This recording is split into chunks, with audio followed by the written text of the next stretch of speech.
Ռեֆորմիստների կուսակցության նախընտրական ծրագիրը հիմնված է անվտանգային, դեմոգրաֆիկ և կառավարման համակարգի արմատական փոփոխությունների վրա։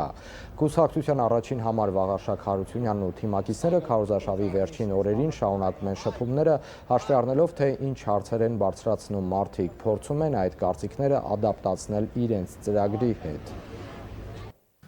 Մենք ներկայացնում ենք միջին և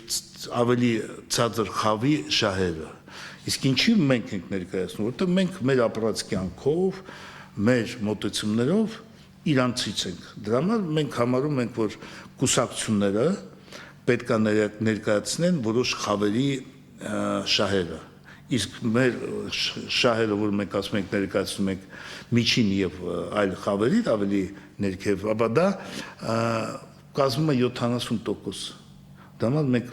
ներկայացնում ենք իրանց և համարում ենք, որ եթե իրանց շահերը պետությունը պահպանի, ապա մեր պետությունը կզարգանա։ Եթե մենք պետությունը պաշտպանում է փոքրամասնությունների շահերը, այդ պետությունը չի զարգանա,